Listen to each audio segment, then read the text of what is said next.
un error de interpretación, un cadáver intacto y una escultura que lo inmortalizó. La historia de Santa Cecilia, patrona de la música.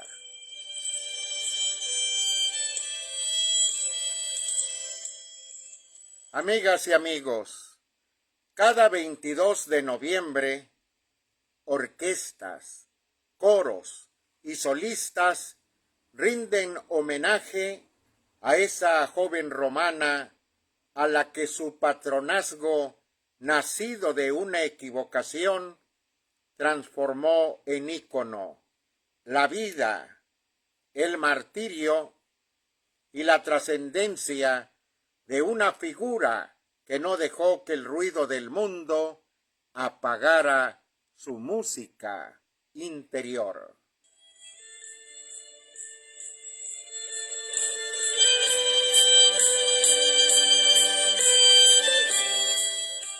Roma es una ciudad donde los equívocos del pasado suelen transformarse en certezas culturales del presente. Un detalle paleográfico puede convertirse en dogma, una frase mal leída en inspiración para generaciones, una tumba olvidada en el corazón palpitante de un culto.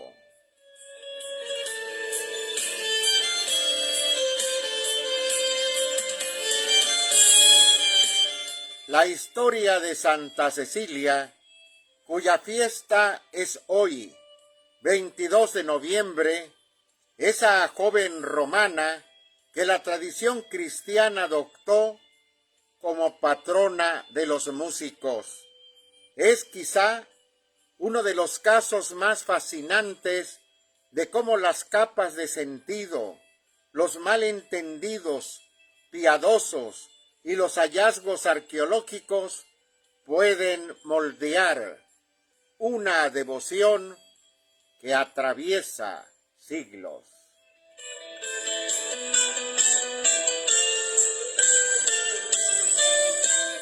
Su nombre resuena hoy en auditorios, conservatorios y coros, pero detrás de esa imagen etérea, casi siempre representada con un órgano portátil o un instrumento de cuerda, subyace una trama mucho menos conocida. Su patronazgo musical nace de un error, un desliz en la lectura de una antigua frase latina contenida en la memoria de su martirio.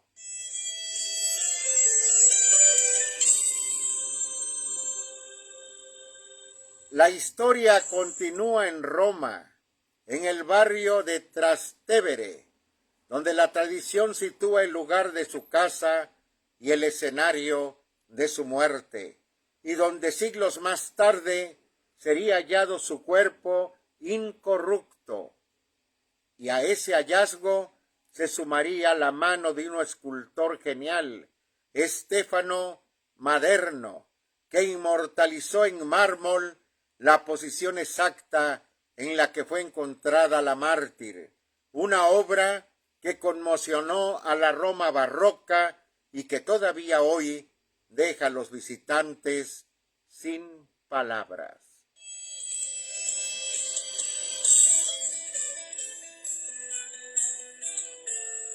Pero la trama no termina allí. La memoria romana de Cecilia se expandió y desplazó con el tiempo, y hoy un segundo lugar, menos conocido y ubicado cerca de la Piazza Navona, conserva las raíces paternas de la santa, la capilla del Divino Amore, donde una humilde placa en la sacristía recuerda al visitante que allí se encontraba la casa del Papa de Cecilia, y donde en el subsuelo aún yacen los restos de la Domus Paterna, esta es la historia completa, una combinación de arqueología, devoción, literatura antigua y la misteriosa persistencia de la memoria en la ciudad eterna.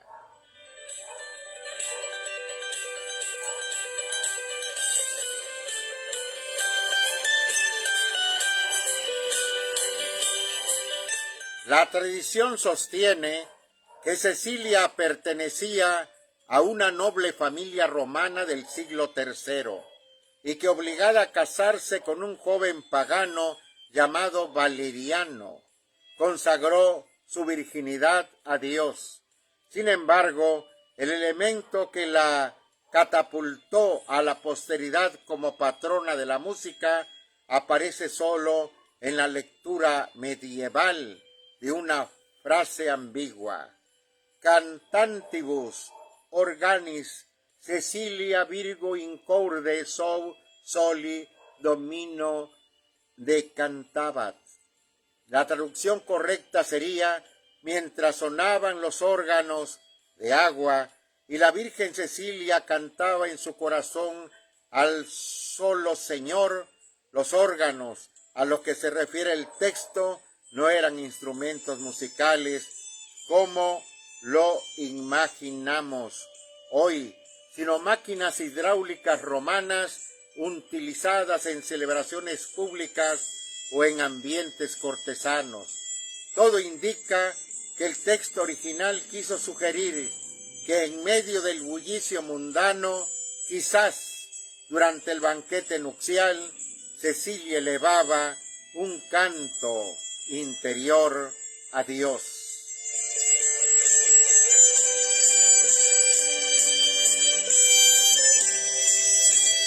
Pero una lectura tardía interpretó que Cecilia tocaba órganos musicales y esa asociación terminó por convertirla en patrona de cantores, instrumentistas y compositores.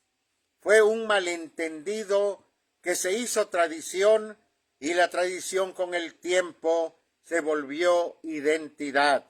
Desde el siglo XV, pintores y escultores comenzaron a representarla rodeada de instrumentos musicales y a partir del siglo XVII su patronazgo musical se consolidó a tal punto que compositores como Haendel, Purcell o Gounod le dedicaron obras completas. La música encontró en Cecilia un símbolo, y el símbolo, aunque nacido de un equívoco, resonó con tal fuerza que ya es imposible distinguir dónde termina la historia y dónde comienza la tradición.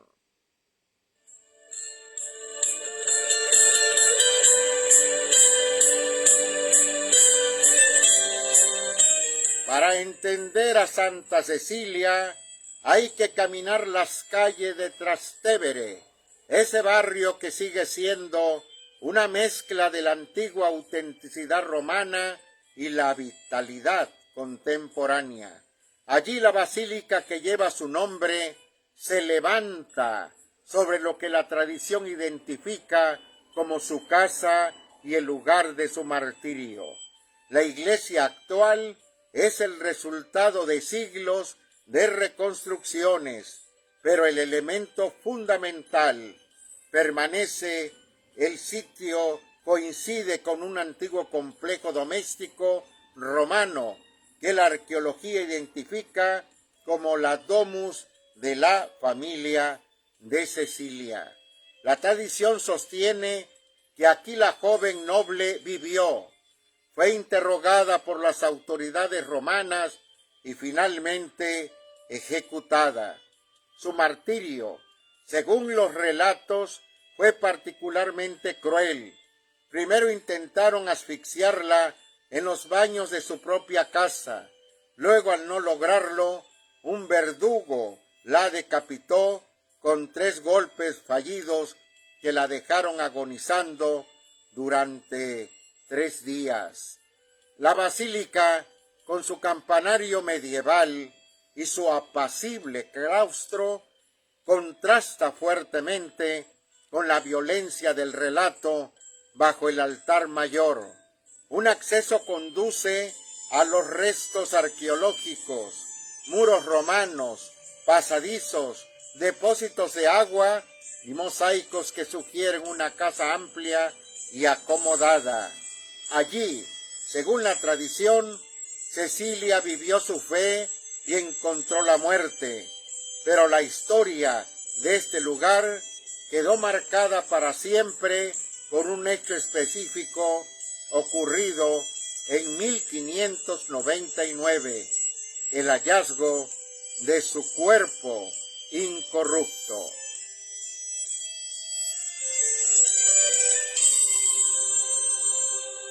A fines del siglo XVI, durante las obras que se realizaban en la basílica por orden del cardenal Paulo Emilio Sfondrati, se abrió precisamente un pequeño boquete. Y en ese pequeño boquete encontraron algo que nunca imaginaron hallar. Se abrió el lugar donde se creía reposaban los restos de la mártir. Lo que encontraron, según los testimonios de la época, conmocionó a todo. El cuerpo de Cecilia se hallaba extraordinariamente conservado, y su postura era tan delicada y humana que muchos afirmaron que parecía estar durmiendo. La noticia corrió por Roma como un estallido. Las crónicas cuentan que cardenales, nobles, embajadores y simples ciudadanos desfilaron para ver el cuerpo, en pleno auge de la Revolución Tridentina, cuando la Iglesia buscaba testimonios visibles de santidad frente a la Reforma protestante. La figura incorrupta de Cecilia se convirtió en un argumento visual imposible de contradecir. Aquel hallazgo no solo reforzó su culto, también inspiró una de las obras escultóricas más influyentes del barroco temprano. El cardenal Sfondrati encargó a un joven escultor aún poco conocido que inmortalizara la escena exacta en la que había sido hallado el cuerpo. Stefano Maderno, que por entonces tenía apenas 23 años, hizo algo extraordinario. Renunció al ideal clásico de belleza que dominaba la escultura de su época y optó por un realismo absoluto. La obra, tallada en mármol de Carrara, muestra a Cecilia recostada de lado, envuelta en un velo fino, con el cuello girado en alusión al martirio y con las manos extendidas de tal manera que sus dedos representan la confesión trinitaria, 3 dedos en una mano, 1 en la otra, 3 personas, un solo Dios. La postura no es teatral, no es heroica, no es triunfal, es simplemente humana. Parece el cuerpo de una joven dormida que conserva en su rostro la serenidad de una vida entregada. La inscripción en la base atribuida al propio Maderno señala: «He aquí el cuerpo de la Virgen Cecilia, que yo mismo vi en la misma posición en la que ustedes lo ven ahora». Ese testimonio directo selló la fama del escultor. Su obra se convirtió en un hito del naturalismo barroco y marcó una ruptura con el manierismo. Todavía hoy, el visitante que ingresa en la basílica y se detiene frente a la escultura siente un estremecimiento difícil de describir. La piedra parece carne y la muerte un sueño.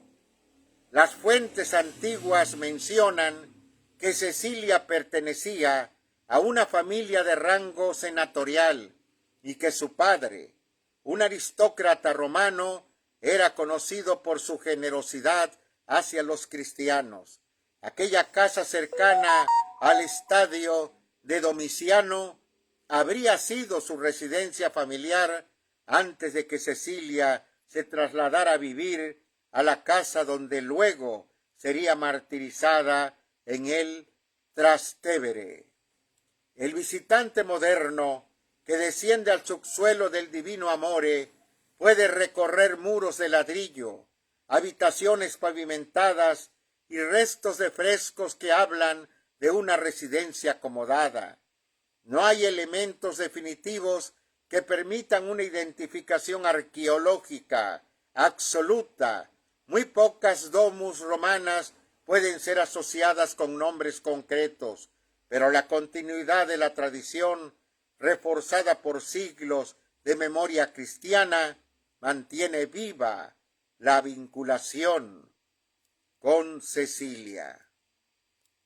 Las dos casas, la del Trastevere y la del Divino Amore, no se contradicen, se complementan. Una es el lugar del final, del testimonio extremo, de un martirio narrado con crudeza. La otra es el comienzo, el contexto afectivo en el que Cecilia creció, rezó y tal vez soñó. Con el paso del tiempo, el malentendido sobre la frase latina se convirtió en una poderosa metáfora. Música no era sólo las que Cecilia tocaba, porque en realidad no ejecutaba ningún instrumento musical, sino lo que guardaba en el corazón, incluso cuando el ruido del mundo la envolvía. Esa idea, la música interior, como símbolo de la fidelidad a la conciencia, transformó a Cecilia en un ícono para músicos y artistas. Desde el siglo XVII, la Academia de Santa Cecilia, una de las instituciones musicales más antiguas del mundo, lleva su nombre y continúa formando a generaciones de intérpretes. Cada 22 de noviembre, fecha de su memoria litúrgica, orquestas, coros y solistas rinden homenaje a la santa con conciertos en todo el mundo. La ironía histórica que su patronazgo musical naciera de un error no le resta fuerza simbólica. Por el contrario, muestra la capacidad de la tradición para tomar un detalle fortuito y convertirlo en una fuente de inspiración universal. La figura de Cecilia se sitúa justamente en ese límite. Su historia, revelada por un error, su cuerpo, hallado por casualidad, su culto, extendido por la fuerza del arte y la devoción, generan un puente entre lo visible y lo invisible, entre lo que se puede tocar y lo que solo se puede escuchar en el interior. La Roma contemporánea, con sus multitudes, sus turistas y su ruido urbano, no ha logrado sofocar ese canto interior que la tradición le atribuye a Cecilia. Quien se detiene frente a su escultura o quien desciende a la domus paterna experimenta algo que no puede explicarse únicamente con datos históricos.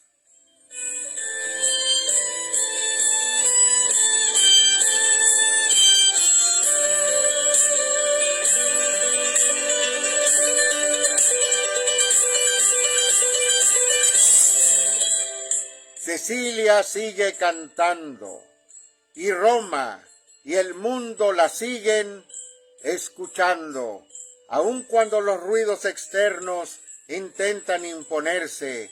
Existe una música interior que nadie puede acallar, y tal vez por eso, más allá de la leyenda, del error y del mármol, Cecilia continúa siendo, para músicos, oyentes, creyentes y viajeros, un símbolo necesario, el de la fidelidad a la música que ejecuta nuestro propio corazón. Feliz día a todos los músicos, a todas las orquestas, a todas las sinfónicas, a todos los solistas del mundo. Adelante como Santa Cecilia en nuestra tradición. Felicidades de parte de Reina Bustos Morales, directora técnica de Usted y Yo, que es una fuente de inspiración pública y un punto de encuentro. Mil felicidades igualmente de parte de su amigo y servidor, el maestro y licenciado Gerardo Gabriel Almazán.